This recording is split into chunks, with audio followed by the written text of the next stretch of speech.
Hey guys, welcome to target सरकारी नौकरी में हर्षद अली। भारत का भूगोल यानी ज्योग्राफी ऑफ इंडिया का ये कंप्लीट प्रैक्टिस सेट है। मतलब भूगोल के जितने भी चैप्टर्स, जितने भी टॉपिक्स होते हैं, उन सभी के 100 प्लस बेहद महत्वपूर्ण प्रश्नों को हम यहाँ व्याख्या सहित डिस्कस करेंगे। देखने में आपको ये 100 क्वेश्चंस लगेंगे, लेकिन एक क्वेश्चन के साथ हम 3 से 4 फैक्ट को भी डिस्कस करते चलेंगे, जिससे आपके नंबर ऑफ क्वेश्चंस ज़्यादा तैयार हों। अगर आपने भूगोल का रिवीजन कर रखा है तो चलिए इसके क्वेश्चंस की प्रैक्टिस आप हमारे साथ कीजिए और चेक कीजिए इसमें कितने प्रश्न आपके सही होते हैं।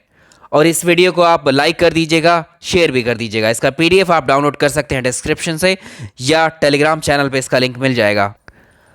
क्वेश्चन नंबर पहला है आज का, जो बेहद इंपॉर्टेंट है। भारत का 13वां प्रधान बंदरगाह किस राज्य में स्थापित किया जाने वाला है?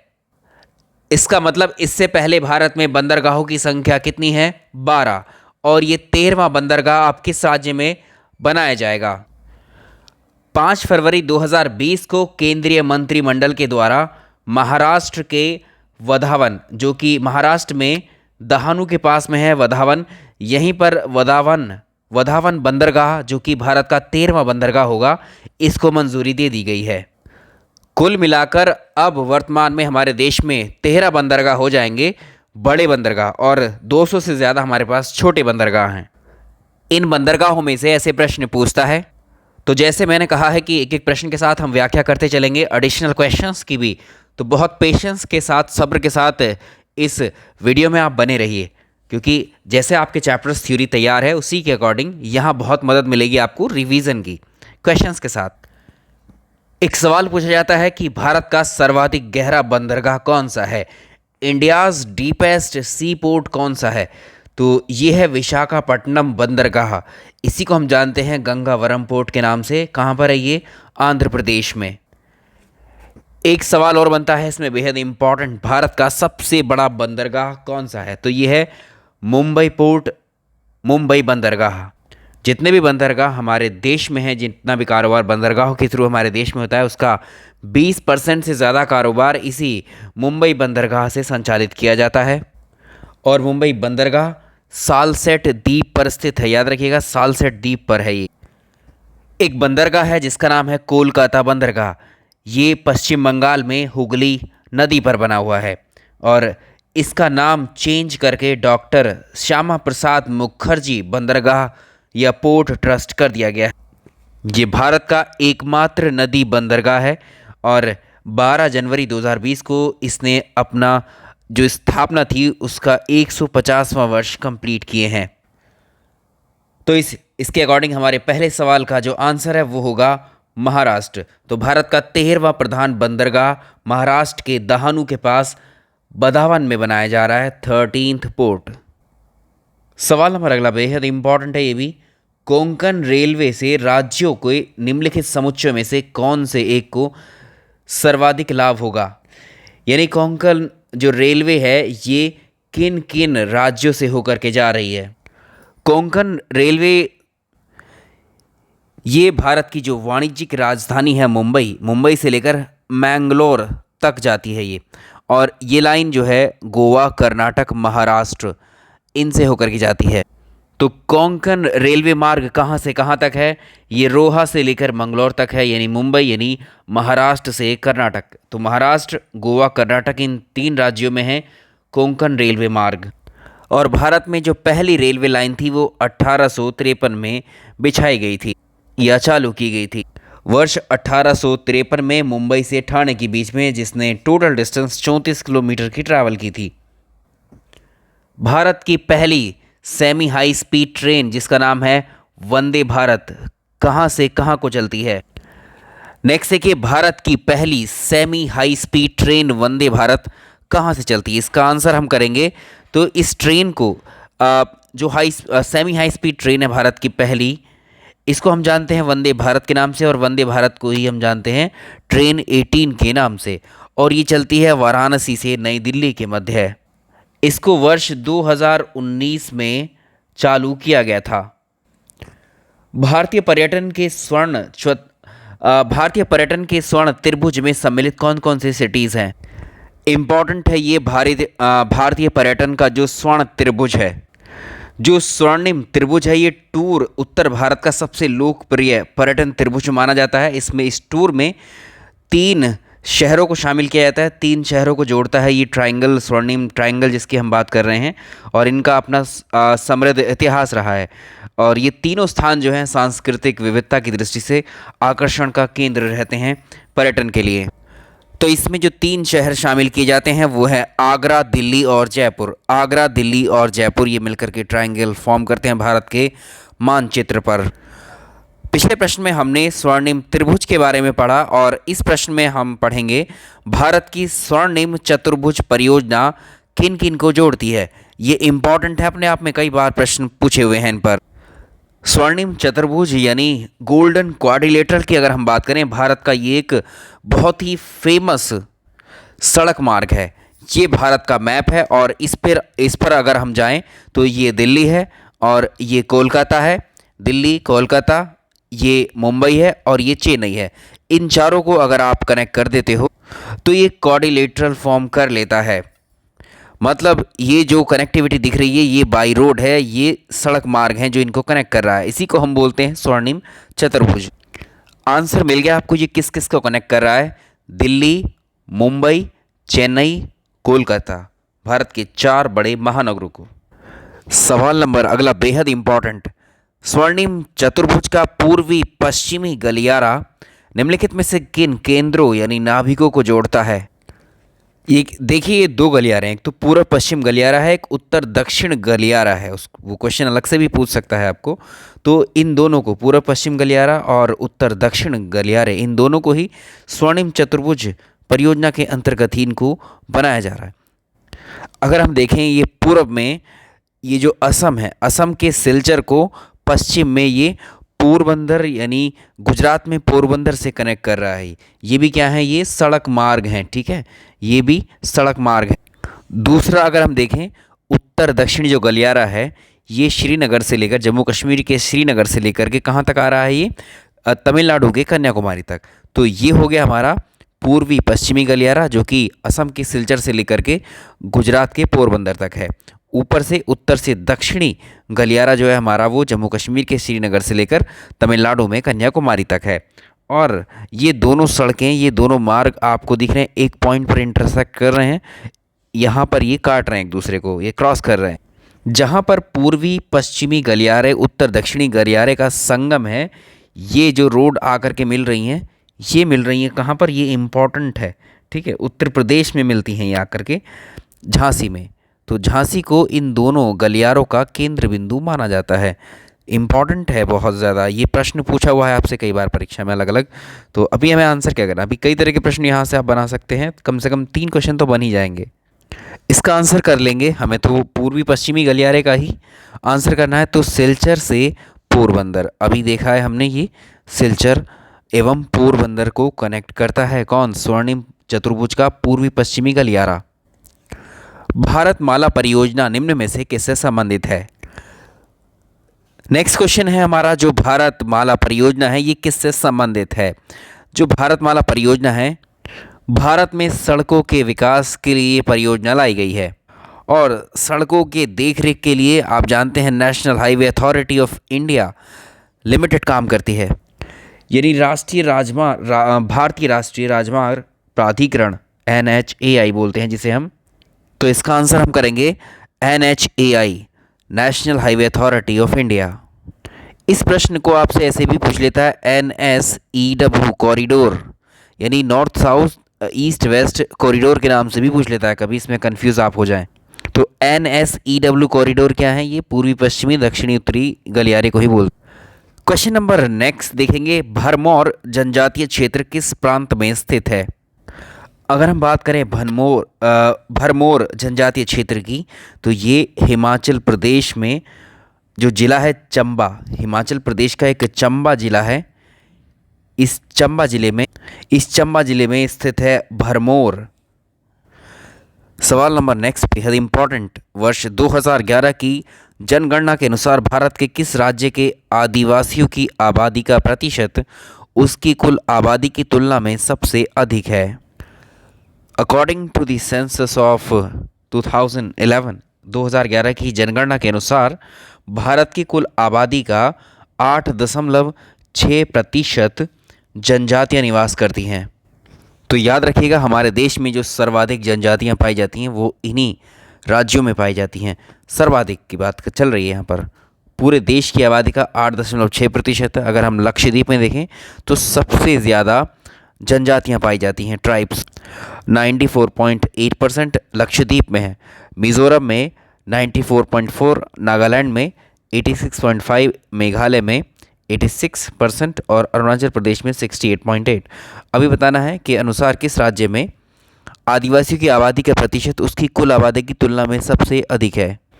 लक्षद्वीप तो आइलैंड है, यहाँ पर ज़्यादा पॉपुलेशन नहीं है, लेकिन मिज़ोरम को अगर आप देखें तो इसका आंसर होगा मिज़ोरम। वैसे तो होगा लक्षद्वीप इसका आंसर, लेकिन यहाँ ऑप्शन में अवेलेबल नहीं है, तो इसके आंसर को हम करेंगे मिज़ोरम, क्योंकि दोनों में लगभग बराबर ही है। सवाल नंबर अगला रहेगा, जारवा जनजाति कहाँ पर पाई जाती है? जारवा जनजाति पाई जाती है अंडमान निकोबार आइलैंड में। ऑप्शन डी इसका सही आंसर रहेगा, ऑप्शन डी। वर्ष 2011 की जनगणना के अकॉर्डिंग यहाँ पर अगर हम देखें, ये जनजाति अब विलुप्त होने की कगार पर आ गई है। कुल मिलाकर के 380 लोग ही इस जनजाति के बाकी हैं। इन जनजातियों की खास बात यह है, इनके रहन सहन में अगर हम देखें तो ये जनजातियाँ आज भी झुंड बनाकर शिकार करती हैं और अपने भोजन को इकट्ठा करती हैं, और अब ये विलुप्ति की कगार पर हैं।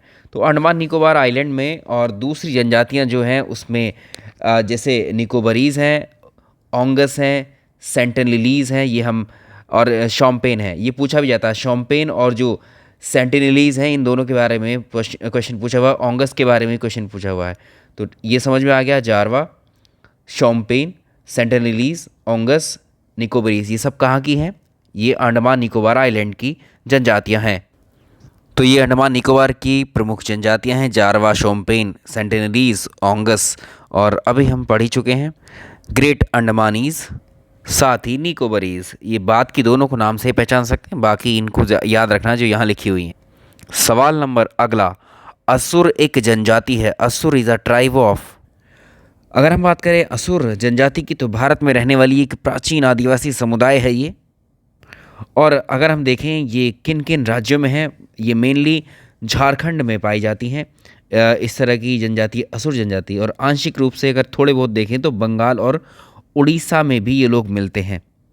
और झारखंड में भी अगर हम देखें तो झारखंड में एक तो गुमला है और लोहरदगा है और पलामू और लातेहार जिला यहाँ निवास करते हैं। तो इसका जो पलामू डिस्ट्रिक्ट है यहाँ पर निवास करते हैं ये असुर जनजाति।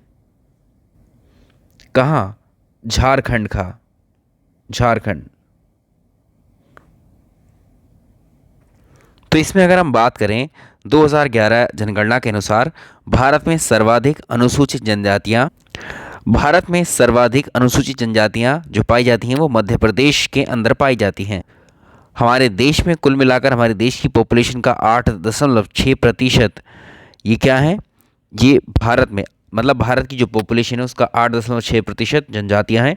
और अगर हम बात करें मध्य प्रदेश की, तो मध्य प्रदेश की जो टोटल पॉपुलेशन है उस पॉपुलेशन का 21% हिस्सा ही क्या है? जनजातियों से घिरा है। और ये भील जनजाति सबसे अधिक मध्य प्रदेश में ही पाई जाती है। इसका आंसर हो जाएगा ऑप्शन सी। निम्नलिखित केंद्र शासित प्रदेशों में से ओंज जनजाति के लोग किस में रहते हैं? ये प्रश्न अभी हमने डिस्कस किया है। ये है अंडमान निकोबार आइलैंड, इसमें पाई जाती हैं ये ओंज या ओंगस नाम एक हमने पढ़ा है, दोनों एक ही है। एक पूछा जाता है कि बोडो जो जनजाति है, बोडो कहाँ के निवासी होते हैं? तो जो भारत में पूर्वी भाग है उसमें हम देखेंगे तो उसमें असम, मेघालय और मिज़ोरम यहाँ पाई जाती हैं। जैसे गारो की हम बात करें, आपसे पूछेगा कि गारो जनजाति कहाँ पाई जाती है, तो ये मेघालय में पाई जाती है गारो। आपसे पूछेगा मुंडा जनजाति ज़्यादातर कहाँ मिलती है, तो मुंडा जनजाति मिलती है बिहार में। तो इन तीनों को भी याद रख सकते हैं, मुंडा, गारो, गद्दी। ठीक है, मुंडा बिहार में है पाई जाती जनजाति, गारो मेघालय में, गद्दी ये क्या है, ये जनजाति का नाम है, हिमालय में पाई जाती है। अगली बात करेंगे थारू जनजाति की, ये उत्तर प्रदेश और उत्तराखंड दोनों में पाई जाती है थारू। भारत में मेंथा तेल उत्पादन में उत्तर प्रदेश का योगदान कितने प्रतिशत का है?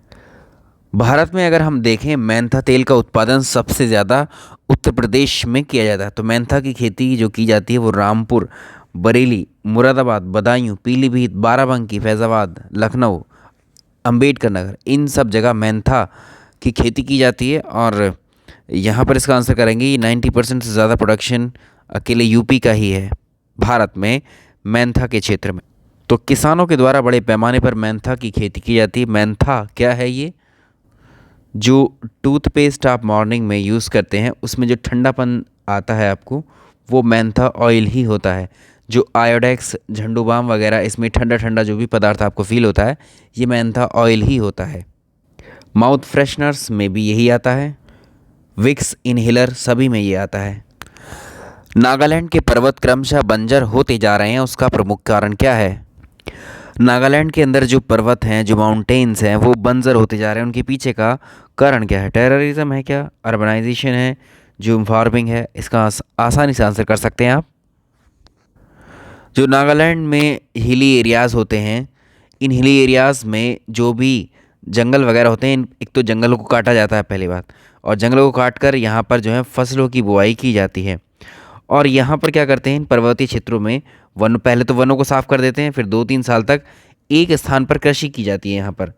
और ये कृषि जब फसल ये पक जाती है, इसको फसल को काटने के बाद इसको छोड़ देते हैं यहीं पर, फिर किसी दूसरे प्लेस पर क्या करते हैं, जा कर के उसी तरह से जंगलों को साफ़ करते हैं, फिर वहाँ फसल उगाते हैं। और ये जो बचा हुआ वेस्ट था इसको जला देते हैं।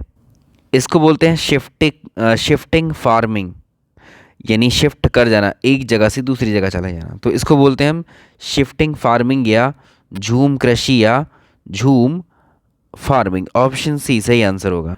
तो इससे जो मिट्टी है, जो भूमि है, ऐसा करने से इसकी उर्वरता खत्म होती है, फर्टिलिटी कम होती चली जाती है, यानी भूमि जो है बंजर बनने की तरफ बढ़ती चलती है। इसी सवाल को ऐसे भी फ्रेम किया हुआ है, झूम किसे कहते हैं? झूमने का मतलब भाई डांस में एक फॉर्म हो सकती है झूमना, एक नदी घाटी का नाम तो नहीं हो सकता है। अभी अभी हमने पढ़ा ये ट्राइब भी नहीं है, एक खेती की पद्धति है ये। ठीक है, ये क्या है? एक खेती की पद्धति है, मेथड ऑफ फार्मिंग है ये एक आपके लिए। तो इस पर सवाल अलग अलग तरह से फ्रेम किए जाते हैं, दोनों डिस्कस कर लिए। एक और बनता है ये प्रश्न, झूमिंग अथवा पैडा पद्धति क्या है? ये क्या है? देखो, cutting the forest and leaving it to dry, जंगलों को काट कर सूखने के लिए छोड़ देना। इसका आंसर हम लोग करेंगे cutting the forest and leaving it to dry. निम्न में से कौन सा प्रमुख काजू उत्पादक राज्य है? लार्जेस्ट प्रोड्यूसर ऑफ, आपको बताना है कैश्यू का कौन है। नया डेटा अगर आप देखेंगे 2018-19 का, इसके अनुसार जो है, जो नवीनतम आंकड़े हैं उनके अकॉर्डिंग काजू का उत्पादन करने वाला, सबसे ज़्यादा उत्पादन करने वाला राज्य अब महाराष्ट्र है। पहले हुआ करता था केरल, अभी क्या है?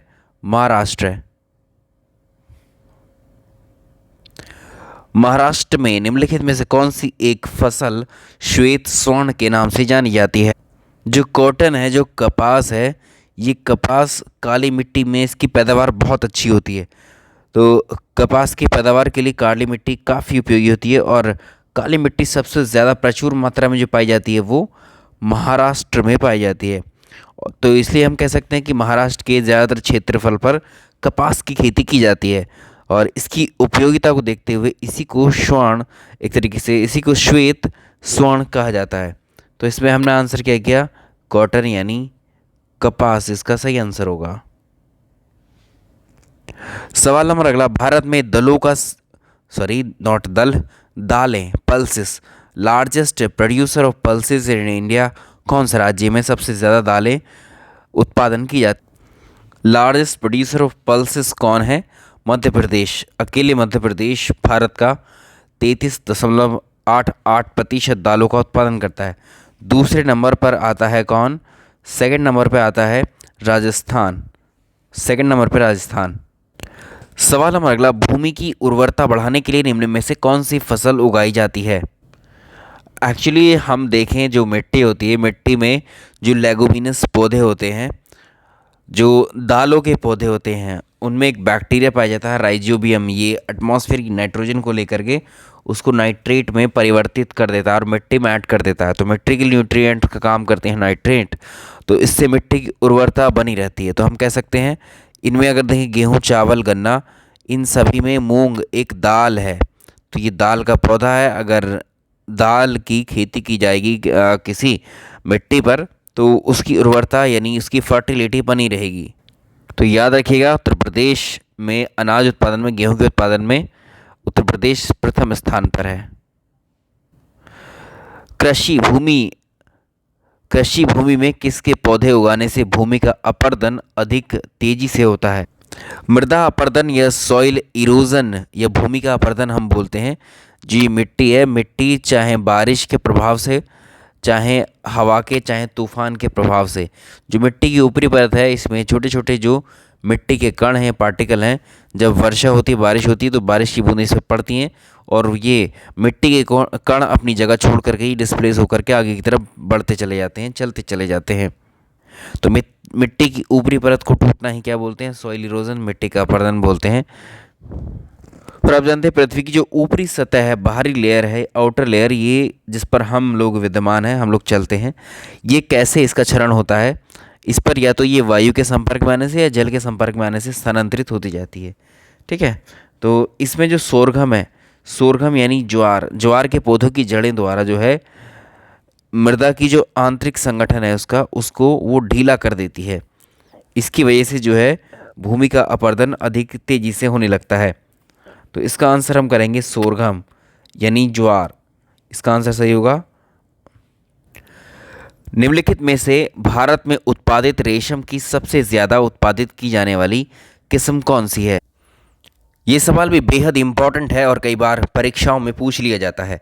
भारत में उत्पादित रेशम की सबसे ज़्यादा उत्पादित की जाने वाली किस्म से पहले अगर हम बात करें, विश्व में सबसे ज़्यादा रेशम का उत्पादन सिल्क प्रोड्यूसिंग, जो world's single biggest silk producing country है चाइना, उसके बाद सेकंड लार्जेस्ट इंडिया क्या है? India is the second world largest producer है सिल्क के मामले में।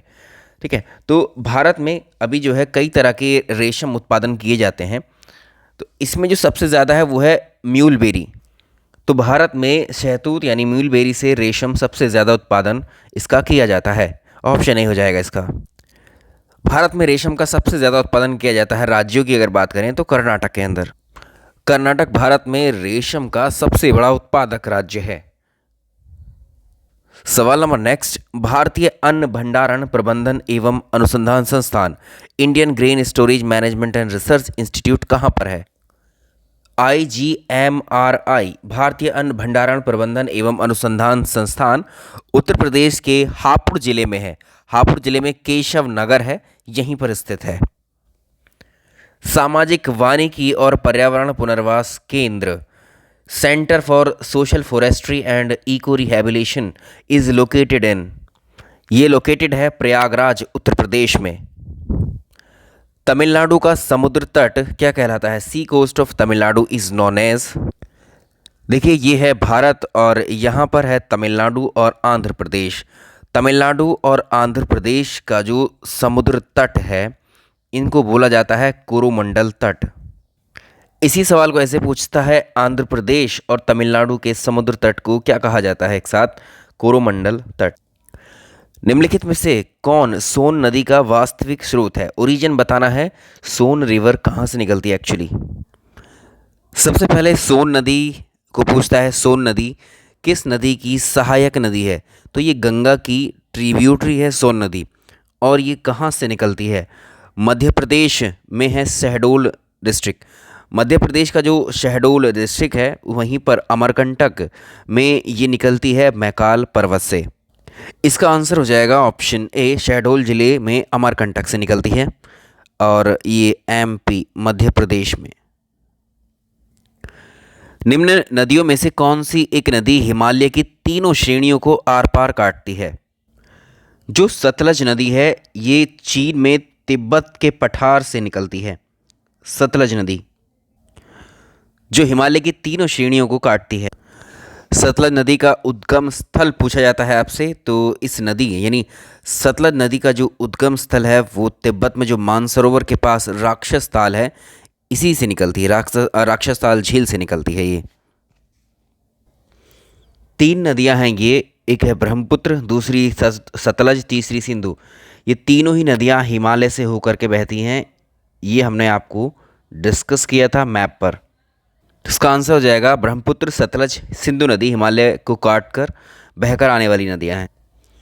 गंगा के मैदान की पुरानी कछारी मिट्टी क्या कहलाती है? गंगा के मैदान की जो पुरानी कछारी मिट्टी है इसको बोला जाता है बांगर। ऑप्शन बी, बांगर। निम्नलिखित में से कौन सी नदियों का सही क्रम उत्तर से दक्षिण की तरफ है? तो इसमें 4 नदियाँ दी हुई हैं, रावी, चेनाब, झेलम, सतलज। सबसे ऊपर ये चारों देखो, ये किसकी सहायक नदियाँ हैं? ये सिंधु नदी की सहायक नदियाँ हैं। ये सिंधु रिवर है। इसमें सबसे ऊपर उत्तर की ओर है कौन सी नदी? झेलम। उसके बाद ये ज्वाइन करती है कौन? चेनाब रिवर। चेनाब के बाद कौन सी रिवर आती है? रावी नदी। रावी नदी के बाद में आती है सतलज रिवर। तो ये ऑर्डर है झेलम, चेनाब, रावी, सतलुज। ये है सही क्रम उत्तर से दक्षिण की तरफ आते हुए। इसका आंसर हो जाएगा ऑप्शन ए। नेक्स्ट है कि निम्नांकित राज्यों में से कौन सा छोटा नागपुर पठार का भाग नहीं है? छोटा नागपुर प्लेट्यू में ये छोटा नागपुर प्लेट्यू है, कौन कौन से राज्यों में इसका विस्तार है या ये फैला हुआ है? अगर हम देखें सबसे ज़्यादा छोटा नागपुर सबसे ज़्यादा मैक्सिमम जो फैला हुआ है वो झारखंड में है। इसके अलावा ये उड़ीसा में भी है। इसके अलावा उड़ीसा में भी है इसका विस्तार, और पश्चिम बंगाल में भी इसका विस्तार देखने को मिलता है। यूपी में छोटा नागपुर का पठार का विस्तार नहीं है। अगला सवाल देखिए, दंडकारण्य कहाँ पर अवस्थित है? दंडकारण्य कहाँ पर अवस्थित है? एक्चुअली जो दंडकारण्य है ये विंध्याचल पर्वत से लेकर जो गोदावरी तक फैला हुआ एक वन क्षेत्र है। ये फॉरेस्ट एरिया है और ये फैला हुआ है छत्तीसगढ़, उड़ीसा, आंध्र प्रदेश। छत्तीसगढ़, उड़ीसा, आंध्र प्रदेश। Option B. उत्तर भारत में उप हिमालय क्षेत्र के सहारे फैले हुए समतल मैदान को क्या कहा जाता है? जो आपका उत्तर भारत में जो उप हिमालय है ये शिवालिक श्रेणी की बात कर रहा है। इस क्षेत्र में नदियाँ क्या करती हैं? पत्थर, कंकड़, बजरी सब ला करके जमा कर देती हैं और यहीं पर चट्टानों का निर्माण भी कर लेती हैं। तो ये क्षेत्र होते हैं, इन क्षेत्रों को बोला जाता है भाबर। भारत के प्रायद्वीपीय पर्वत किस काल में निर्मित हुए हैं? भारत के जो पेनिनसुलर माउंटेन्स हैं इनका निर्माण या ये निर्मित हुए थे पैलियोज़ोइक एज में। इसका आंसर होगा बी ऑप्शन। निम्नलिखित में से कौन सी श्रृंखला कश्मीर घाटी को सिंधु घाटी से अलग करती है? तो ये है ग्रेट हिमालय रेंज। इसका आंसर हो जाएगा ऑप्शन बी। तिब्बत के पठार की समुद्र तल से औसत ऊंचाई कितनी है? पठार आप जानते हैं क्या होते हैं? ये एक समतल मैदान है और इस भूमि पर कुछ हाइट पर जो लैंड उठ जाते हैं, ठीक है, कुछ हाइट पर जाकर ये क्या हो जाते हैं? प्लेन हो जाते हैं, समतल हो जाते हैं। ऐसे लैंड कहलाते हैं पठार या प्लेट्यू। तिब्बत के पठार की जो हाइट मिलती है वो 4.5 से 5 किलोमीटर मिलती है। Option D. ये इसकी एवरेज हाइट है, औसत ऊंचाई है। निम्नलिखित में से कौन सी पर्वत श्रृंखला है जो भारत में केवल एक ही राज्य में विस्तारित है? अगर हम बात करें अजंता पर्वत श्रृंखला की, तो अजंता पर्वत श्रृंखला केवल और केवल एक ही राज्य में मिलती है। इसका विस्तार कहाँ पर है? महाराष्ट्र में है। अगर हम बात करें अरावली पर्वत श्रृंखला की, तो ये राजस्थान, हरियाणा, गुजरात में है। सतपुड़ा पहाड़ियों की बात करें तो ये एमपी और महाराष्ट्र में है। और लास्ट वन सह्याद्री हम किसे बोलते हैं? ये वेस्टर्न घाट को बोलते हैं। तो वेस्टर्न घाट को, पश्चिमी घाट को सह्याद्री के नाम से भी जाना जाता है और ये 6 राज्यों में है, गुजरात, महाराष्ट्र, गोवा, कर्नाटक, तमिलनाडु, केरल। हमें सवाल का आंसर करना है कौन सी पर्वत श्रृंखला केवल एक राज्य में है? तो अजंता की पहाड़ियाँ हैं, केवल महाराष्ट्र में ही हैं। सवाल नंबर नेक्स्ट देखें। विदर्भ एक प्रादेशिक नाम है और भारत में है, ये क्या है? विदर्भ जो प्रादेशिक भाग है ये एक्चुअली जो महाराष्ट्र है उसका उत्तर पूर्वी भाग उसको बोला जाता है। इसका आंसर होगा महाराष्ट्र का उत्तर पूर्वी भाग या महाराष्ट्र का अंग है ये। अच्छा, इसमें विदर्भ में जो आते हैं इसमें नागपुर आता है, चंद्रपुर आता है, इसमें अकोला आता है, ये सब इसमें शामिल। नर्मदा नदी किन पर्वत श्रृंखलाओं के बीच से होकर के बहती है?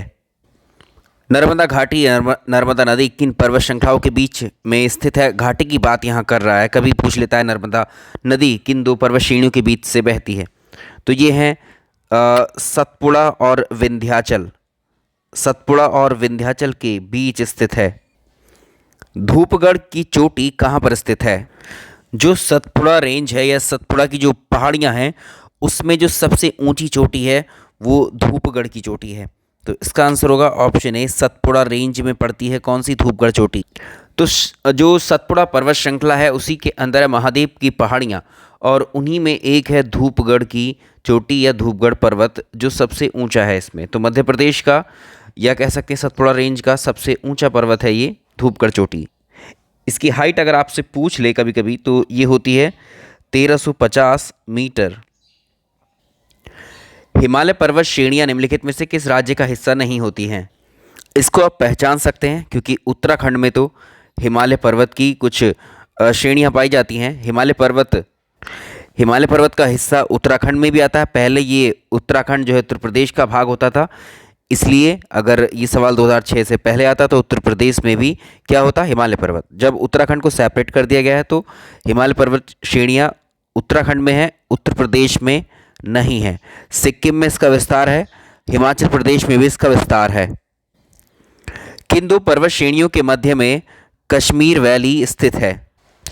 ये ग्रेट हिमालय और पीर पंजाल के बीच में लोकेटेड है। कश्मीर वैली ग्रेट हिमालय और पीर पंजाल के बीच में स्थित है। हिमालय पर्वत का पर्वतीय हिमालय का पर्वत पदीय प्रदेश है। अगर हम बात करें हिमालय की तो हिमालय जो है 4 पर्वत श्रेणियों से मिलकर के बना है जो एक दूसरे के समांतर यानी पैरेलल फैली हुई है, जिसमें ट्रांस हिमालय है, ठीक है, फिर उसमें है ग्रेट हिमालय, उसके बाद में है लेसर हिमालय, उसके बाद में आता है शिवालिक हिमालय। तो जो शिवालिक हिमालय है ये सबसे लास्ट में है, दक्षिण में है। अगर हम देखें तो इसकी हाइट भी कम है, इसीलिए इसको क्या बोला जाता है? इसे पर्वत पदीय प्रदेश कहा जाता है। तो इसका आंसर होगा शिवालिक, आंसर पी। निम्नलिखित में से कौन सी पर्वतीय चोटी पूर्वी घाट ईस्टर्न घाट में नहीं है? आप जानते हैं जो भारत का पूर्वी विस्तार या पूर्वी घाट है, पूर्वी घाट की पहाड़ियाँ कुछ इस तरह से हैं, ये ऐसे आती हैं, और पश्चिमी घाट की पहाड़ियाँ इस तरह से नीचे की तरफ आती हैं। तो ये पूर्वी घाट की पहाड़ियाँ हैं भारत की। इसमें 3 चोटियाँ हैं जो मधुगुला कोंडा चोटी है, सिंकराम गट्टा चोटी है, गलीकोंडा चोटी। ये तीनों चोटी इस पूर्वी घाट के हिस्से हैं। अगर हम बात करें सलहेर चोटी की तो ये महाराष्ट्र में स्थित है और महाराष्ट्र इधर आएगा, यानी ये पश्चिमी घाट का हिस्सा है, ना कि पूर्वी घाट का। निम्नलिखित कथनों पर विचार कीजिए। पहला स्टेटमेंट है इसमें, भारत में हिमालय केवल 5 राज्यों में विस्तृत है या 5 राज्यों में ही फैला हुआ है हिमालय को अगर आप ऊपरी राज्य से देखोगे, जैसे लद्दाख में है ये, जम्मू कश्मीर में है ये, हिमाचल प्रदेश में है, उत्तराखंड में है, अरुणाचल प्रदेश में है, कुछ विस्तार असम के 2 जिलों में इसका मिलता है, त्रिपुरा, सिक्किम, नागालैंड। ये कुल मिलाकर के 12 भारतीय राज्यों में ये फैला हुआ है। वेस्टर्न घाट पश्चिमी घाट केवल 5 राज्यों में फैला हुआ है। अभी हमने डिस्कस किया था कि पश्चिमी घाट 6 राज्यों में फैला हुआ है, ठीक है। ये कितने में है? 12 और ये 6 राज्य कौन कौन से हमने बात की थी? गुजरात, महाराष्ट्र, गोवा, कर्नाटक, तमिलनाडु, केरल में फैले हुए हैं पश्चिमी घाट की पहाड़ियाँ। पुलिकट लेक केवल 2 राज्यों में फैली है। पुलिकट लेक कौन कौन से राज्यों में है? ये आंध्र प्रदेश प्लस तमिलनाडु, ये दोनों में है। ये बात सही है, तो ये बातें इसकी गलत हो गई, पहला और दूसरा तो गलत हो गया, तो इसमें केवल तीसरा स्टेटमेंट ही सही है, ऑप्शन बी। इसके बाद में अभी 2 से 3 दिन जो बचते हैं, इसमें एक तो विज्ञान का ऐसे ही 100+ क्वेश्चंस का एक हम कर लेंगे। उसके अलावा एक इकोनॉमिक्स के जो क्वेश्चन हैं अभी मतलब इकोनॉमिक्स के जो आपके करंट अफेयर्स बने हैं उनको डिस्कस कर लेंगे। निम्नलिखित में से कौन सी पूर्वी घाट की सबसे ऊंची चोटी है? ईस्टर्न घाट की सबसे हाईएस्ट पीक को पूछ रहा है, तो इसको याद रखेंगे, ये है अरमाकोंडा। अरमाकोंडा जो पीक है, अरमाकोंडा पीक की जो हाइट है वो 1680 मीटर है।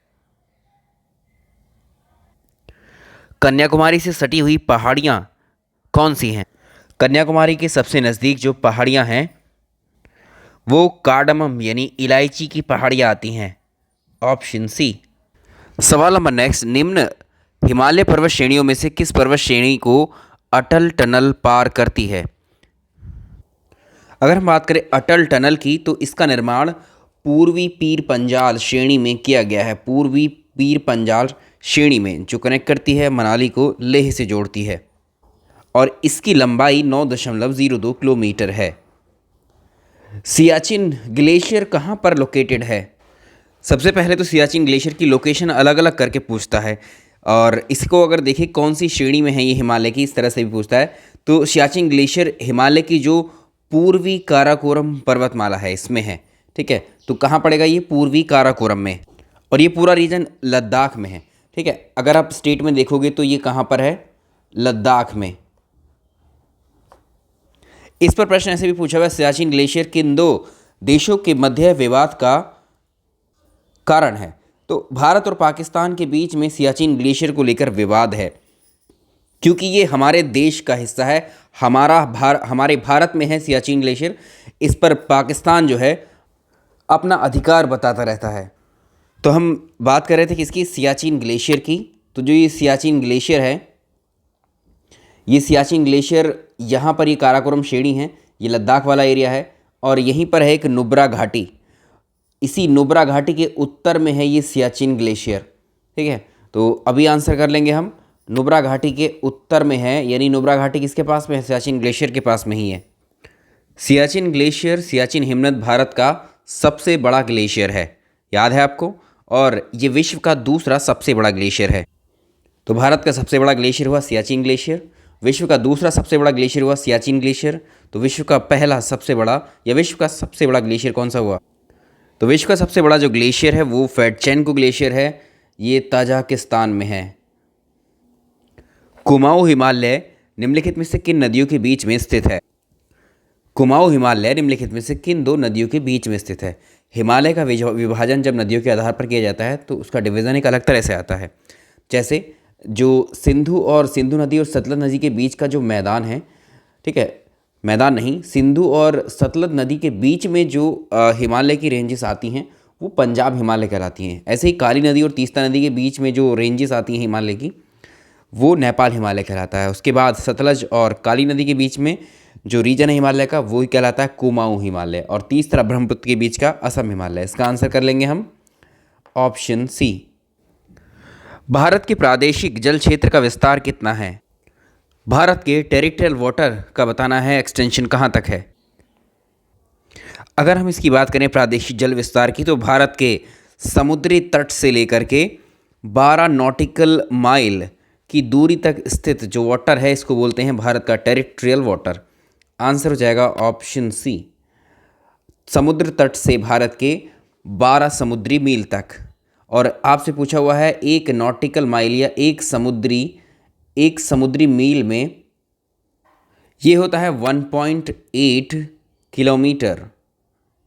एक समुद्री मील कितने के बराबर होता है? कितने किलोमीटर के? 1.8 किलोमीटर। कभी कभी ऑप्शन में आपको दे देगा कि समुद्र तट की जगह आधार रेखा से, तो भारत जैसे ऐसा तो है नहीं बिल्कुल एग्जैक्ट शेप में चलेगा, ऐसे भारत की जो बाउंड्री लाइन है या किसी भी देश की, तो वो कुछ टेढ़ी मेढ़ी होती है इस तरह से, ठीक है, कहीं ज़्यादा कहीं बाहर निकला हुआ कहीं अंदर, इस तरह से जाती है। तो ये जो है ये एक तरीके से यहाँ पर कॉन्टीन्यूअस नहीं है, मतलब एक टेढ़े मेढ़े रास्ते हैं। अगर हम इसको इस तरह से ऐसे बिल्कुल एक सीधी रेखा के थ्रू ले लें तो ये होती है हमारी बेस लाइन। तो इस बेस लाइन से 12 नॉटिकल माइल तक की डिस्टेंस अगर समंदर में हम ट्रैवल करें, यहीं तक के विस्तार को हम बोलते हैं प्रादेशिक जल विस्तार, टेरिटोरियल वाटर। तो ये बेस लाइन से भी समुद्र तट की जगह यहाँ पर आधार रेखा भी दे सकता है, कभी आप कंफ्यूज हो जाएं कि हमें बताया गया था समुद्र तट से। इसके बाद जो इधर का क्षेत्र आता है दूसरा, उसको हम बोलते हैं अविच्छिन्न मंडल या संलग्न क्षेत्र या कॉन्टिग्यूअस जोन। तो ये आधार रेखा से 24 नॉटिकल माइल तक, इसकी आधार रेखा से यहाँ तक 24 नॉटिकल माइल तक का जो क्षेत्र आएगा उसको हम बोलते हैं कॉन्टिग्यूअस या संलग्न क्षेत्र। इसके बाद आता है एक्सक्लूसिव इकोनॉमिक जोन यानी अनन्य आर्थिक क्षेत्र। वो होता है आपका आधार रेखा से 200 समुद्री मील तक का क्षेत्र। समझ में आ गया। सवाल नंबर अगला, भारत और म्यांमार के बीच में सीमा निर्धारित करने वाली 3 पर्वत श्रृंखलाएं कौन सी हैं? देखो, अगर हम इसकी बात करते हैं म्यांमार की, तो म्यांमार में जो भारत के जो उत्तर पूर्वी राज्य हैं उसमें अरुणाचल प्रदेश, नागालैंड, मणिपुर, मिज़ोरम ये स्पर्श करते हैं म्यांमार की बाउंड्री को। और भारत में जो अरुणाचल है इसकी पहाड़ियाँ, नागालैंड की पहाड़ियाँ, मणिपुर की पहाड़ियाँ और मिज़ोरम की पहाड़ियाँ ये बाउंड्री बनाती हैं किसके साथ? म्यांमार के साथ में। तो इसमें कौन कौन सी हैं अगर आप देखो तो, ऊपर से जब आओगे यानी आप अरुणाचल प्रदेश कुछ इस तरह से आएंगे तो ये जो अरुणाचल प्रदेश है यहाँ पर कौन सी पहाड़ियाँ हैं? ये पटकाई पहाड़ियाँ हैं। ठीक है, पटकाई ब्रूम पहाड़ियाँ हैं यहाँ पर। इसके बाद में जब आप आओगे नीचे तो ये नागालैंड की पहाड़ियाँ हैं। उसके बाद में आओगे मणिपुर की पहाड़ियाँ हैं। उसके बाद में लोशाई की पहाड़ियाँ ये मिज़ोरम में हैं। तो इस तरह से ये, और इधर क्या है? म्यांमार है। तो ये हो गया। और इधर म्यांमार में कौन सी हैं? Arakan Yoma. ठीक, तो अराकान योमा भी इसका हिस्सा है, तो इसका आंसर कर लेंगे ए। ये तो हमारे भारत की पहाड़ियाँ होंगी इस साइड से, और इस साइड में जो है वो अराकान योमा है। वो किसकी पहाड़ी हैं? म्यांमार की। तो ये बाउंड्री निर्धारित करते हैं किसकी? भारत और म्यांमार। देश में निम्नांकित में से कौन सा भौगोलिक क्षेत्र सबसे प्राचीन है? सबसे प्राचीन हमारे देश में जो है वो भारतीय प्रायद्वीप या पठार है, Indian peninsula plateau, option C. म्यांमार की सीमा के सहारे भारत के राज्यों का उत्तर से दक्षिण का सही क्रम बताइए। अभी ही डिस्कस किया है हमने पिछले क्वेश्चन में। ऊपर से नीचे की तरफ आएंगे यानी उत्तर से दक्षिण की तरफ। तो जब हम ऐसे आ रहे थे तो यहाँ पर क्या था? ये अरुणाचल प्रदेश था। उसके बाद में नागालैंड, उसके बाद मणिपुर, उसके बाद मिज़ोरम। यही इसका आंसर हो जाएगा। यानी पहले क्या है? अरुणाचल प्रदेश है, उसके बाद नागालैंड है, उसके बाद मणिपुर है नीचे की तरफ, उसके बाद मिज़ोरम है। भारत के किस राज्य की सीमा नेपाल, भूटान और चीन 3 देशों के साथ मिलती है? इंपॉर्टेंट प्रश्न है, कई बार पूछा हुआ है। जो सिक्किम राज्य है भारत का, सिक्किम राज्य की सीमाएं नेपाल, भूटान, चीन तीनों देशों के साथ में लगती हैं। पिछले प्रश्न में एक प्रश्न और पूछा जा सकता है कि कौन सा भारतीय राज्य अधिकतम सीमा म्यांमार के साथ शेयर करता है? यानी म्यांमार के साथ लगने वाले जो भारत के राज्य हैं उनमें सबसे लंबी सीमा किसकी है? तो भारत और म्यांमार की जो सीमा की लंबाई वो 1643 किलोमीटर है, जिसमें भारत के 4 राज्य स्पर्श करते हैं म्यांमार को, एक अरुणाचल प्रदेश, नागालैंड, मणिपुर और मिज़ोरम। इनमें सबसे ज़्यादा लंबाई है अरुणाचल प्रदेश की जो 520 किलोमीटर है। ठीक है, अगला प्रश्न देखें, भारत के कुल भूभाग का कितना प्रतिशत क्षेत्र राजस्थान में है? क्षेत्रफल की दृष्टि से एरिया वाइज भारत का सबसे बड़ा राज्य है राजस्थान। ठीक है, ये तो हम सारे जानते हैं, लेकिन इस प्रश्न को थोड़ा सा खास बना सकता है ये परसेंटेज पूछ करके। तो भारत के कुल क्षेत्रफल का 10.4% है राजस्थान का क्षेत्रफल। भारत का अपने पड़ोसी देशों के मध्य अंतर्राष्ट्रीय सीमा के विस्तार का आरोही क्रम आपको बताना है। ये आपको बताना है कि असेंडिंग ऑर्डर, ठीक है, किसका? भारत अपने देशों के साथ में जो सीमा साझा करता है। असेंडिंग मतलब बढ़ता क्रम, यानी पहले भारत की जो बाउंड्री है किस देश के साथ सबसे कम, इन ऑप्शंस के अकॉर्डिंग करना है। ठीक है, बी ऑप्शन चेक करते हैं। इसमें जो बी ऑप्शन है ये देखिए, भारत की जो सीमा है नेपाल के साथ जो लगती है, भारत की सर्वाधिक सीमा लगती है बांग्लादेश के साथ 4096 किलोमीटर। चाइना सेकंड नंबर पे आता है, उसके बाद पाकिस्तान और ये नेपाल। तो यहाँ पर इन ऑप्शंस के अकॉर्डिंग तो ऐसे सेट करना है इसको। तो ये इसका असेंडिंग ऑर्डर हुआ। ठीक, डिसेंडिंग पूछेगा तो इधर से ही रिवर्स कर देंगे। राष्ट्रीय राजधानी क्षेत्र में कौन शामिल नहीं किए जाते हैं? देखिए, राष्ट्रीय राजधानी क्षेत्र में एनसीआर, मतलब इसको बोलते हैं नेशनल कैपिटल रीजन। ठीक है, एनसीआर। तो जो दिल्ली है और दिल्ली को जिन राज्यों ने सराउंड कर रखा है उन राज्यों के कुछ ज़िले भारत के जो राजधानी है उसकी राष्ट्रीय राजधानी क्षेत्र में शामिल किए जाते हैं। तो इसमें अभी पूछा है यहाँ पर क्वेश्चन, राज्यों को पूछा है, ठीक है, कौन कौन से राज्य इसमें शामिल नहीं हैं। तो इसमें जो राज्य शामिल है हमको वही याद रखना है, बाकी एलिमिनेट कर सकते हैं हम अपने आप से। तो राष्ट्रीय राजधानी क्षेत्र में एक आता है हरियाणा राज्य, ठीक, एक आता है हमारा यूपी राज्य और दूसरा आता है राजस्थान राज्य। ये 3 राज्य हैं जिनके ज़िले एनसीआर राष्ट्रीय राजधानी क्षेत्र में शामिल किए जाते हैं। हरियाणा के कुल मिलाकर के कितने डिस्ट्रिक्ट आते हैं? हरियाणा के आते हैं 13 ज़िले इसमें शामिल हैं। वर्तमान में यूपी के 8 ज़िले इसमें शामिल हैं और इसमें अगर हम देखें राजस्थान के 2 ज़िले इसमें शामिल हैं। तो याद रखिएगा एनसीआर में सर्वाधिक योगदान हरियाणा का है जो 46% होता है इन सभी ज़िलों का, 46%। और उत्तर प्रदेश में 8 ज़िले हैं, ये होते हैं आपके 27.2%। और जो अगर हम बात करें किसकी बाकी राजस्थान की, तो ये होते हैं 24.6%, ये 2 ही ज़िले, ठीक है। अब आप कहेंगे इसमें कि यूपी के 4 नए ज़िले और हैं, ठीक है। इसके अलावा जो 8 अभी वर्तमान में हैं, यूपी के 4 नए ज़िले और प्रपोज्ड किए गए हैं।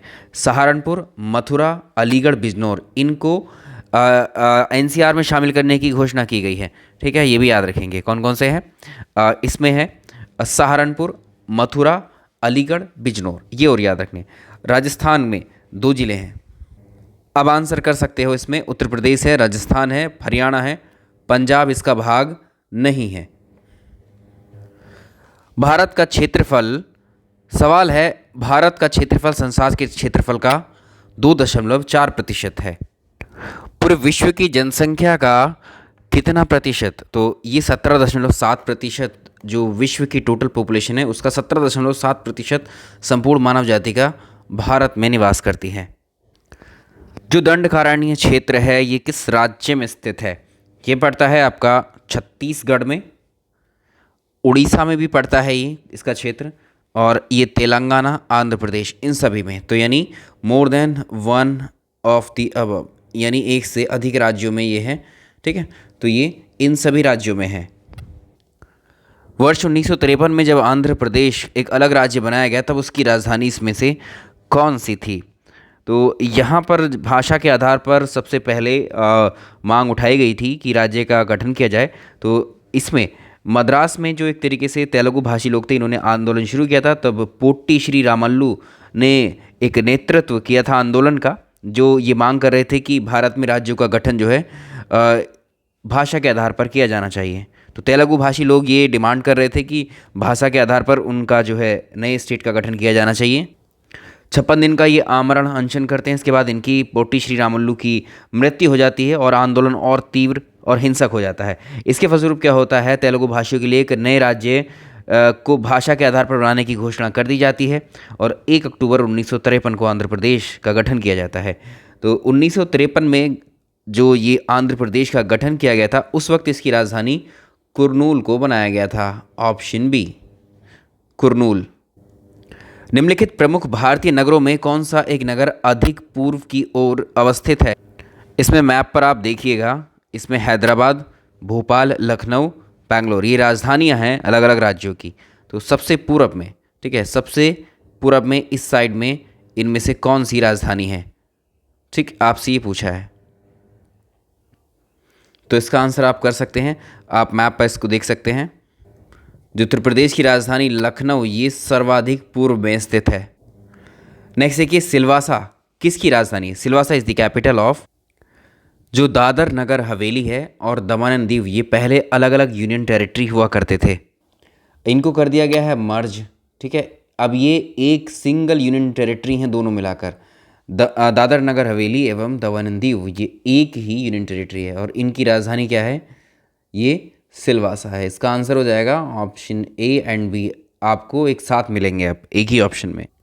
सवाल नंबर अगला, भारत ने नई सहस्राब्दी के सूर्योदय की पहली किरण निम्नलिखित में से किस देशांतर पर देखी गई है? तो इसमें जो है अगर हम देखें, भारत में जो 21वीं शताब्दी का जो प्रथम सूर्योदय है वो 92 डिग्री 30 मिनट के पूर्वी देशांतर पर जो ग्रेट अंडमान है यहाँ पर देखा गया। ग्रेट अंडमान में एक फेमस जगह है कटचल, यहाँ देखा गया। इसका आंसर होगा ऑप्शन टी। रेडक्लिफ लाइन सीमा निर्धारित करती है। ये बहुत सरल सवाल है, लेकिन यहाँ पर दो ऑप्शन और हैं, इसकी वजह से इसको यहाँ डिस्कस करेंगे। वैसे तो इसका आंसर हो जाएगा रेडक्लिफ लाइन भारत और पाकिस्तान की सीमा रेखा है। भारत और चीन की जो सीमा रेखा है वो कौन सी है? मैकमोहन लाइन है, मैकमोहन लाइन। इसके अलावा अगर हम बात करें नॉर्थ कोरिया और दक्षिण कोरिया के बीच में है, वो 38 डिग्री की अक्षांश रेखा और 49 डिग्री की अक्षांश रेखा यूएसए और कनाडा के बीच। इसको 38 पैरेलल बोलते हैं, इसको 49 पैरेलल बोलते हैं। नेक्स्ट देखिए, भारत का सुदूर दक्षिण में जो स्थित है पॉइंट इंदिरा पॉइंट, ये कहाँ पर स्थित है? तो भारत का सुदूर दक्षिणी बिंदु अंडमान निकोबार आइलैंड के जो सबसे बड़ा अंडमान निकोबार आइलैंड में जो बड़ा निकोबार है, ग्रेट निकोबार, इस पर स्थित है ये इंदिरा पॉइंट। इसी पॉइंट को बोला जाता है पिग्मेलियन पॉइंट, इसी को बोला जाता है पार्सन पॉइंट।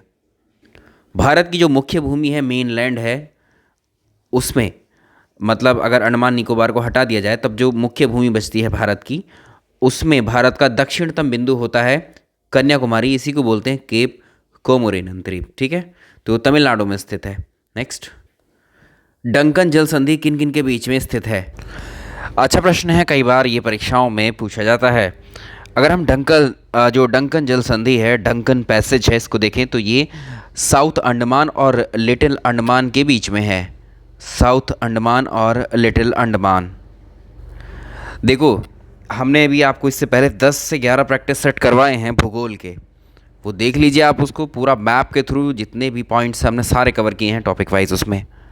और जो बच गए टॉपिक वो यहाँ अभी आप कर रहे हैं, और जो टॉपिक हम करवा चुके हैं उसमें से भी जो बेहद ख़ास क्वेश्चन जो हमने पहले नहीं कवर किए थे वो यहाँ पर कर रहे हैं। तो ये सारे फ्रेश क्वेश्चंस हैं हमारे उन प्रैक्टिस सेट्स के अलावा। ठीक है, जो क्वेश्चंस अभी हम डिस्कस कर रहे हैं इस प्रैक्टिस सेट के अंदर, भूगोल के संपूर्ण प्रैक्टिस सेट में, ये हमने अभी प्रीवियस प्रैक्टिस सेट्स में एक भी नहीं करवाया इनमें से। चैनल पर भूगोल के प्रैक्टिस सेट के नाम से प्लेलिस्ट जो बनी है आप उसमें जा करके देख सकते हैं चैप्टर वाइज। सवाल नंबर नेक्स्ट देखें, महाराष्ट्र और कर्नाटक में जो पश्चिमी घाट है इसको क्या कहा जाता है? महाराष्ट्र और कर्नाटक में जो पश्चिमी घाट है इसको हम जानते हैं सह्याद्री के नाम से। इसको अभी डिस्कस किया था हमने। सिंपली बोल सकते हैं कि पश्चिमी घाट को ही सह्याद्री कहा जाता है। केरल का कुट्टानाडु या कुट्टानाड किस लिए फेमस है? भारत में अगर आप देखोगे ऐसा क्षेत्र भारत का न्यूनतम ऊंचाई वाला क्षेत्र है। The region with lowest altitude in India, option B, ये होगा केरल का कुट्टानाड। व्हीलर द्वीप किस राज्य के समुद्री तट पर है? व्हीलर द्वीप का एक नाम जो वर्तमान में है वो है अब्दुल कलाम द्वीप। ठीक है, याद रखेंगे अब्दुल कलाम द्वीप, ये उड़ीसा के तट पर है, ऑप्शन सी। निम्नलिखित में से कौन सा भौगोलिक रूप से ग्रेट निकोबार के सबसे निकट है? सुमात्रा ग्रेट निकोबार के सर्वाधिक निकट आता है। निम्नलिखित में से किसे केप कोमोरिन के नाम से जाना जाता है?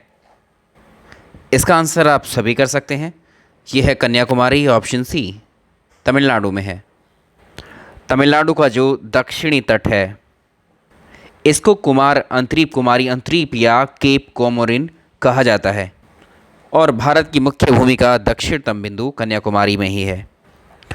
रामेश्वरम किस राज्य का हिस्सा है? जो रामेश्वरम है ये तमिलनाडु में स्थित है। तमिलनाडु का जो रामनाथपुरम जिला है उसी में आता है ये, ऑप्शन हो जाएगा आपका सी। सवाल नंबर अगला देखिए, द्वीपों का समूह Lakshadweep, a group of island Lakshadweep क्या है? ये क्या है? एक कोरल रीजन है। ठीक है, कोरल रीजन है, एक्युमुलेशन ऑफ कोरल की वजह से तैयार हुआ है ये लक्षद्वीप, ऑप्शन ए, प्रवाल उत्पत्ति। चित्रकूट जलप्रपात कहाँ पर स्थित है? चित्रकूट जलप्रपात छत्तीसगढ़ के बस्तर जिले में है ये, ऑप्शन बी। कौन सी नदी पर है ये? रिवर भी याद रखना है, इंद्रावती रिवर, इंद्रावती नदी पर है स्थिति। कौन सा जलप्रपात है? चित्रकूट। कहाँ पर है? बस्तर जिले में, छत्तीसगढ़ के। चित्रकूट जलप्रपात निम्न में से किस नदी पर है? यही प्रश्न भी पूछा हुआ है, इंद्रावती नदी पर है। एक और पूछा जाता है इससे संबंधित, भारत के किस जलप्रपात को लोकप्रिय रूप में नियाग्रा जलप्रपात के तौर पर जाना जाता है? इसीलिए इस जलप्रपात के हमने आपको 3 प्रश्न बताए अलग अलग। जो चित्रकूट जलप्रपात है इसी को भारत का नियाग्रा जलप्रपात भी कहा जाता है। वैसे जो नियाग्रा जलप्रपात है वो अमेरिका और कनाडा की सीमा पर बना हुआ एक जलप्रपात है जो कि सेंट लॉरेंस नदी पर है। किस झील का स्वामित्व संयुक्त रूप से भारत और चीन दोनों के पास है? पैंगोंग सो जो लेक है, ये पैंगोंग सो झील ये लद्दाख में स्थित है और इस झील का कुछ हिस्सा भारत में है और कुछ हिस्सा चीन में है। खारे पानी की झील है ये, इसका कुछ हिस्से का मतलब यहाँ पर काफ़ी डिस्टेंस होती है। तो खारे पानी की झील भारत में लगभग 45 किलोमीटर तक ये स्थित है और चीन में ये 90 किलोमीटर तक है। ठीक है, ये याद रखेंगे। पैंगोंग सो लेक। कयाल इसमें से क्या है? कयाल इसमें से क्या है? एक्चुअली जो कयाल है ये केरल में जो लगून पाए जाते हैं, लगून एरियाज़ को ही कयाल बोला जाता है। Option D. निम्नलिखित में से कौन सी एक कृत्रिम झील है? आर्टिफिशियल लेक बतानी कौन सी है? जो कोडाई कनाल झील है ये तमिलनाडु में स्थित है, यही है क्या? मानव निर्मित झील है ये। ऑप्शन ए सही रहेगा। सवाल नंबर अगला, श्री हरिकोटा द्वीप कहाँ पर स्थित है? पुलिकट लेक जो है आंध्र प्रदेश के समुद्री तट पर स्थित है। इसी श्री हरिकोटा पर सतीश धवन अंतरिक्ष केंद्र बना हुआ है। तो आंध्र प्रदेश के पूर्वी तट पर है ये श्री हरिकोटा। चेन्नई से इसकी डिस्टेंस पड़ती है 80 किलोमीटर और इसके पास में जो सबसे पास में जो लेक पड़ती है इसके वो है पुलिकट लेक। इन चारों ऑप्शंस में से सबसे पास में क्या है? पुलिकट लेक के समीप है, लगभग 19 किलोमीटर की डिस्टेंस पर है। जो ये श्री हरिकोटा आइलैंड है ये जो मेनलैंड है भारत की उससे 17 किलोमीटर अंदर है। ठीक है, समंदर की तरफ। एक साइड में इसके पुलिकट लेक है, बाकी बंगाल की खाड़ी। निम्नांकित में से कौन 2 भारतीय राज्यों की साझेदारी वाली झील है? ये प्रश्न बेहद इंपॉर्टेंट है। पुलिकट लेक की जो लोकेशन है इसका कुछ हिस्सा आता है आंध्र प्रदेश में और कुछ हिस्सा आता है इसका तमिलनाडु में। तो इसको याद रखिए, जो पुलिकट लेक है 84% जो हिस्सा है इसका वो आंध्र प्रदेश में है, प्लस जो बाकी बचा हुआ 60% वो इसका तमिलनाडु में है। ऑप्शन डी इसका सही आंसर होगा। चोराबाड़ी ग्लेशियर कहाँ पर स्थित है? ये उत्तराखंड का जो चमोली डिस्ट्रिक्ट है, उत्तराखंड का जो चमोली डिस्ट्रिक्ट है उसी में स्थित है। लेकिन यहाँ एग्जैक्ट लोकेशन पूछ रहा है, यहाँ रेफरेंस ले रहा है केदारनाथ के मंदिर को सारे ऑप्शंस में। जो केदारनाथ तीर्थ स्थल है उसके उत्तर में है ये। इसका आंसर हो जाएगा ऑप्शन सी, सही आंसर है। निम्नांकित राज्यों में से किस में साइबेरियन सारस के लिए आदर्श प्राकृतिक निवास है? असम के राष्ट्रीय उद्यानों में आते हैं तो काजीरंगा, एक मानस राष्ट्रीय उद्यान। तो साइबेरियन सारस जो है इन्हीं का निवास स्थान है। और काजीरंगा में आप जानते हैं काजीरंगा नेशनल पार्क में जो है गैंडे संरक्षित किए जाते हैं और जो मानस राष्ट्रीय उद्यान है वो संकटापन्न प्रजातियों के लिए फेमस है। तो इसका आंसर होगा असम। नेशनल पार्क का नाम भी दे सकता है, आंसर होगा असम। सूची 1 को सूची 2 से आपको सुमेलित करना है। एक तरफ दिए हुए हैं पासेस और कौन से राज्य में हैं। बनिहाल पास जो है वो जम्मू कश्मीर में है, ये हिमालय की जो पीर पंजाल श्रृंखला है उसमें है। नाथुला दर्रा कहाँ पर है? सिक्किम में है। नीति दर्रा उत्तराखंड में है और जो शिपकीला दर्रा है वो कहाँ पर है? हिमाचल में है। निम्नलिखित में से कौन सा एक सही सुमेलित नहीं है? पहला है चांगला दर्रा। चांगला दर्रा एक्चुअली ये जम्मू कश्मीर में नहीं है, ये लद्दाख में है। कहाँ पर है ये? लद्दाख में। रोहतांग दर्रा हिमाचल प्रदेश में है। बोमडीला दर्रा अरुणाचल प्रदेश में है। जो सैला दर्रा है ये भी अरुणाचल प्रदेश में है। तो चलिए क्लियर हो गया ये। दरमा और ब्यास घाटियों को जोड़ने वाला दर्रा कौन सा है? जो दरमा और ब्यास घाटियों को जोड़ता है ये है सिनला दर्रा। सिनला पास कहाँ पर है? ये उत्तराखंड में है। भारत में शरतकालीन वर्षा के क्षेत्र यानी भारत में बारिश के दिनों में भारत में सर्दियों के दिनों में वर्षा कहाँ पर होती है? तो हमारे देश में अक्टूबर नवंबर के महीने में जो मानसून लौटता है वापस में, तो इस मानसून के चलने की दिशा दक्षिण की ओर हो जाती है। तो ये जो लौटता हुआ मानसून है ये बारिश कराता है पश्चिम बंगाल में, तमिलनाडु में और केरल में। आंसर हो जाएगा इसमें ऑप्शन बी। भारत में जो लौटता हुआ मानसून होता है, रिट्रीट मानसून जो होता है, अक्टूबर नवंबर और दिसंबर के महीने में वर्षा कराता है। ठीक है, अक्टूबर नवंबर और दिसंबर। तो ये उड़ीसा में कराता है वर्षा, आंध्र प्रदेश में और तमिलनाडु में। ठीक है, सबसे अंत में किस में होती है? तमिलनाडु में। भारत में प्रवेश करने वाला जो पश्चिमी विक्षोभ है, ये वेस्टर्न डिस्टर्बेंस है, ये कहाँ से उठता है? तो ये भूमध्य सागर से उठता है, मेडिटेरियन सी। वर्षा की मात्रा किस पर डिपेंड करती है?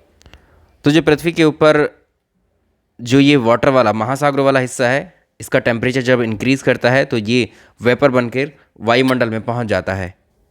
तो ये वायुमंडल में ये वेपर इकट्ठी होती है और यही क्लाउड का फॉर्मेशन कर लेती है और बाद में यही बूंदों के रूप में हमारी धरती पर गिरता है। तो एक्चुअली है क्या ये? तो हवा में एक तरीके से जो वर्षा की मात्रा किस पर डिपेंड कर रही है? वायुमंडल में जो जलवाष्प की मात्रा है वो पर्याप्त होनी चाहिए।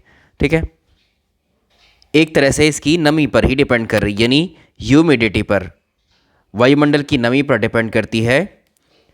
वायुमंडल में कितना मॉइस्चर है, कितना वाटर है एक तरीके से। तो इसका आंसर बी। भारत में मानसून की उत्पत्ति निम्नलिखित में से किसके द्वारा होती है? तो ये होता है दक्षिण पश्चिमी मानसून, जिसे हम उठता हुआ मानसून भी बोलते हैं, यानी अराइवल मानसून। तो इसका आंसर होगा साउथ वेस्ट विंड्स की वजह से, या दक्षिण पश्चिमी पवनों के द्वारा। ये जून के फर्स्ट वीक में शुरू होता है और यही भारत में 75% रेनफॉल कराता है। कहाँ से उठता है? ये अरेबियन सी से उठता है, अरब सागर से। इसकी पहली ब्रांच सबसे पहले ये मालाबार तट से टकराती है, जो कि केरल में वर्षा कराता है। सवाल नेक्स्ट देखिए, मैकोंग गंगा सहयोग परियोजना, मैकोंग गंगा कोऑपरेशन प्रोजेक्ट क्या है ये? इसमें जो है, इसकी आपसे ये भी पूछता है कि 2021 में मैकोंग गंगा सहयोग की 11वीं जो मंत्री स्तरीय की बैठक है, वो मिनिस्ट्रियल मीटिंग जो है वो कहाँ पर की गई थी? ठीक है, तो इसमें इस बार वर्ष 2021 में मैकोंग गंगा सहयोग की जो 11वीं मंत्री स्तरीय बैठक हुई है, 11th Mekong Ganga cooperation ministerial meeting 2021, इसको वर्चुअली किया गया है। इसमें भारत के विदेश मंत्री डॉक्टर एस जयशंकर और कंबोडिया के उप प्रधानमंत्री और विदेश मंत्री जो प्राक सोखिन है, इन्होंने वीडियो कॉन्फ्रेंसिंग के माध्यम से इस बैठक की सह अध्यक्षता की थी। और मैकोंग गंगा कोऑपरेशन को हम बोलते हैं MGC। MGC में कुल मिलाकर के 6 देश हैं, 6 कंट्रीज़ हैं। ठीक है, जिसमें भारत है और 5 आसियान देश हैं, आसियान कंट्रीज़ हैं, जिसमें कंबोडिया, लाओस, म्यांमार, थाईलैंड और वियतनाम है। इन 6 देशों ने मिलकर पर्यटन, संस्कृति, शिक्षा, परिवहन को लेकर एक तरीके से पर्यटन का एक इनिशिएटिव लिया है। तो इसका आंसर होगा कुछ एशियाई राष्ट्रों का एक संयुक्त पर्यटन अभिक्रम है ये मैकोंग गंगा सहयोग परियोजना। निम्नलिखित में से कौन सा युग में सुमेलित नहीं है? इधर डैम दिए हुए हैं और कौन सी रिवर पर कौन सा डैम बना है? पहला है सरदार सरोवर बांध। ये बांध अगर इसको देखो, नर्मदा नदी पर बंधा हुआ है गुजरात में, ये बात सही है। तिलैया बांध, अगर हम तिलैया बांध की बात करें तो ये बराकर नदी पर बना हुआ है। ठीक है, ये कहाँ पर है? बराकर नदी पर बना हुआ है और ये किस स्टेट में है? झारखंड में है। तो ये मैच नहीं है। मध्य प्रदेश में है ये चंबल नदी पर गांधी सागर बांध। अगला है नागार्जुन सागर बांध, कृष्णा नदी पर बना हुआ है आंध्र प्रदेश में। तो इसका आंसर हो जाएगा ऑप्शन बी, तिलैया बांध। उत्तर प्रदेश और मध्य प्रदेश राज्यों में संयुक्त राजघाट नदी परियोजना लागू की गई थी, कौन सी नदी को लेकर? इसकी बात करेंगे, उत्तर प्रदेश और मध्य प्रदेश की जो संयुक्त राजघाट नदी परियोजना है, ये बेतवा रिवर पर बनाई गई थी। इसका आंसर होगा ऑप्शन डी, बेतवा नदी पर, और उत्तर प्रदेश की ये ललितपुर जिले में है। मंगलम सिंचाई परियोजना कहाँ पर है? मंगलम परियोजना कहाँ पर है? ये केरल में है। ऑप्शन बी इसका सही आंसर होगा। कालपोंग जल विद्युत परियोजना कहाँ लोकेटेड है? कालपोंग जल विद्युत परियोजना ये अंडमान निकोबार में है। ऑप्शन ए इसका सही आंसर होगा। सेतु समुद्रम परियोजना किन किन को जोड़ती है? सेतु समुद्रम परियोजना जो है भारत और श्रीलंका के मध्य है, यानी इसमें जो पाक जलडमरू मध्य है और मन्नार की खाड़ी, इनको जोड़ने का ये प्रस्ताव है। इसका आंसर होगा मन्नार की खाड़ी और जो पाक की खाड़ी है, इन दोनों को जोड़ने का ये परियोजना है। ऊपरी गंगा नहर का उद्भव ओरिजिन कहाँ से है? ऊपरी गंगा नहर उत्तर प्रदेश की नहर है। ये नहर गंगा नदी के दाहिने किनारे से हरिद्वार के पास से निकलती है। इसका आंसर होगा ऑप्शन ए, हरिद्वार। इसका उद्भव कहाँ पर है? हरिद्वार में है। तो ऊपरी गंगा का जो उद्गम स्थल है वो हरिद्वार के निकट से है, जबकि निचली गंगा का जो उद्गम स्थल है वो बुलंदशहर के पास से है। बहुउद्देशीय नदी घाटी परियोजनाओं को आधुनिक भारत का मंदिर, टेम्पल ऑफ मॉडर्न इंडिया, किसने कहा था? आपसे ऐसे ही पूछा था कि टेम्पल ऑफ मॉडर्न इंडिया या आधुनिक भारत के मंदिर किसको कहा जाता है? जो आजकल की बहुउद्देशीय परियोजनाएं होती हैं, मल्टीपर्पज़ जो प्रोजेक्ट्स बनाए जाते हैं, तो ऐसा कहा था किसने? प्रधानमंत्री पंडित जवाहरलाल नेहरू ने। ऑप्शन बी इसका सही आंसर होगा, ऑप्शन बी। कोयले के निम्नलिखित प्रकारों में से किस एक में शेष प्रकारों की अपेक्षा अधिक प्रतिशत कार्बन अंश होता है? कोयले को कार्बन की प्रतिशत मात्रा के आधार पर ही 4 भागों में बांटा जाता है, जिसमें कोयले की सबसे पहली स्टेज होती है पीट, फिर होती है लिग्नाइट, फिर थर्ड होती है बिटुमिनस और फोर्थ होती है एंथ्रासाइट। जो इसकी फोर्थ स्टेट है एंथ्रासाइट, इसमें कार्बन की मात्रा सबसे ज़्यादा होती है। ये होती है आपकी 90% से अबव, ठीक है। बाकी इनमें कम होती है, ठीक है।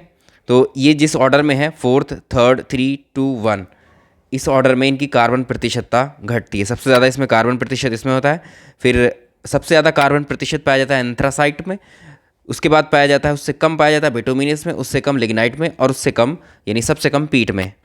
जो वनस्पतियों के अवशेष होते हैं, फॉसिल्स होते हैं, उनके बाद सड़ने गलने के बाद जो पहली फॉर्म तैयार होती है उसे पीट बोलते हैं, ठीक है। एक्चुअली ये कोयला नहीं होता है, ये एक अवशेषों का फॉर्म होता है एक तरीके से, ठीक। उसके बाद में कई हज़ार सालों का ये प्रोसेस होने के बाद में ये पीट से फिर लिग्नाइट में कन्वर्ट हो जाता है, फिर लिग्नाइट से बिटुमिनस, और फाइनली ये बदल जाता है एंथ्रासाइट में। सबसे निम्न कोटि का कोयला कौन सा है? पीट। सबसे उच्च कोटि का कोयला कौन सा है? एंथ्रासाइट। निम्नलिखित राज्यों में से किस एक में नामचिक नामफुक कोयला क्षेत्र अवस्थित है? नामचिक नामफुक कोल फील्ड जो पाए जाते हैं ये अरुणाचल प्रदेश में है। ऑप्शन ए बिल्कुल सही आंसर होगा इसका। निम्नलिखित में से किस एक के लिए सतारा फेमस है? सतारा को आपको बताना है, सतारा किस लिए फेमस है? तो ये पवन ऊर्जा संयंत्र के लिए फेमस है, यानी विंड एनर्जी प्रोजेक्ट्स के लिए। ऑप्शन बी सतारा। भारत में नवीकरणीय निम्नलिखित में से नवीकरणीय ऊर्जा स्रोत सर्वाधिक संभाव्यता वाला कौन सा है? मैक्सिमम रिन्यूएबल एनर्जी हमें किस फील्ड से मिल सकती है? भारत में अगर देखो तो जो गर्मी है, जो धूप है, वो साल भर ही मिलती है, और सबसे ज़्यादा संभावना सोलर प्रोजेक्ट्स की ही है हमारे देश। तो इन सभी में ये पॉसिबल तो सभी हैं, लेकिन सबसे ज़्यादा जो संभावनाएं हैं, सबसे ज़्यादा मैक्सिमम प्रोडक्शन जो कर सकते हैं हम, वो सोलर का हम हमारे देश में कर सकते हैं, और ये प्रोडक्शन भी चल ही रहा है अभी बहुत तेज़ी से। भारत में निम्नलिखित में से कौन सी सबसे पुरानी तेल शोधन इकाई है? ऑयल रिफाइनरी बतानी सबसे पुरानी कौन सी है? 1901 में स्थापित की गई थी असम के डिगबोई में, ठीक है। डिगबोई ऑयल रिफाइनरी ये भारत की सबसे पुरानी तेल शोधन इकाई है। अंकलेश्वर इसमें से क्या है? अंकलेश्वर बताना है ये क्या है इसमें। तो ये एक पेट्रोलियम के भंडार वाला प्लेस है, पेट्रोलियम रिजर्व है यहाँ पर अंकलेश्वर में। अंकलेश्वर है कहाँ पर वैसे? ये गुजरात में है। भूतापीय ऊर्जा पर आधारित मणिकरण विद्युत संयंत्र किस राज्य में अवस्थित है? ये हिमाचल प्रदेश में स्थित है, हिमाचल प्रदेश। निम्नलिखित में से कौन सा प्रदेश निम्नलिखित में से मध्य प्रदेश का कौन सा नगर कीटनाशक उद्योग के लिए फेमस है? मध्य प्रदेश में जो भोपाल है ये कीटनाशक उद्योगों के लिए फेमस है, तो इसका आंसर हो जाएगा ऑप्शन ए सही आंसर। भारत में प्रथम कपास मिल यानी सूती वस्त्र उद्योग की स्थापना किस शहर में की गई? ये कोलकाता में की गई थी। ऑप्शन डी सही आंसर होगा। 1818 में कोलकाता में की गई थी। उस राज्य का नाम बताइए जिसमें सबसे ज़्यादा कागज़ की मिलें हैं। पेपर मिल्स कहाँ पर है? सबसे ज़्यादा कागज़ की मिलें पश्चिम बंगाल में स्थित हैं।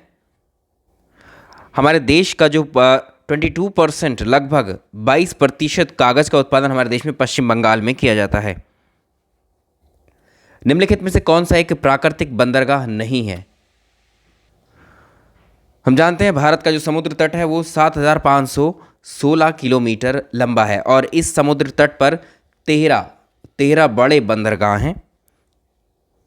तो इसमें कुछ बंदरगाहों के नाम हम डिस्कस करेंगे जो इनके इम्पॉर्टेंट फीचर्स हैं, ठीक है। तो इसमें जो आंसर होगा, जो प्राकृतिक बंदरगाह नहीं है, आर्टिफिशियल है, हमें पहले तो जवाब उसका देना है। जो चेन्नई बंदरगाह है, जो चेन्नई बंदरगाह है, ये भारत का कृत्रिम बंदरगाह है और ये देश का सबसे प्राचीन कृत्रिम बंदरगाह है। अगर हम बात करें दूसरों की, मुंबई और कोचीन, मुंबई बंदरगाह जो है और कोचीन बंदरगाह, ये प्राकृतिक बंदरगाह हैं। और विशाखापट्टनम बंदरगाह हमने डिस्कस किया था, ये भारत का सबसे गहरा बंदरगाह, वो भी प्राकृतिक बंदरगाह है।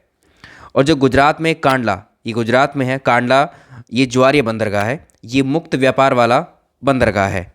देश का सबसे बड़ा बंदरगाह मुंबई है, ये हम डिस्कस कर चुके हैं। चलिए, इस भूगोल के इस कंप्लीट प्रैक्टिस सेट का ये आज का अंतिम सवाल होगा। इसमें सूची 1 को सूची 2 से सम्मिलित करना है हमें, और एक साइड में बंदरगाह दिए हुए हैं और वो कौन से राज्य में है, ठीक है। तो हमने इस प्रैक्टिस सेट को लगभग जो कंप्लीट किया है वो 1 मिनट में एक क्वेश्चन को किया है। अगर आप देखें तो टोटल 115 क्वेश्चन है, अभी 110, ये उससे भी कम समय लिया होगा। तो ज़्यादा समय नहीं लिया है इतने क्वेश्चंस के प्रैक्टिस के लिए, या आपके लिए ये क्वेश्चन बिल्कुल अलग ही थे जो आपने शायद ही प्रैक्टिस किए होंगे, कुछ ने कर रखे होंगे। लेकिन ये वाले क्वेश्चंस हमने अपने प्रीवियस प्रैक्टिस सेट्स में आपको नहीं करवाए थे, इसलिए करवाना ज़रूरी था यहाँ पर। पहला ही है दीनदयाल पोर्ट ट्रस्ट, ये तमिलनाडु, इसको वैसे मैच करना है हमको यहाँ पर, ठीक है। तो ये कहाँ पर है?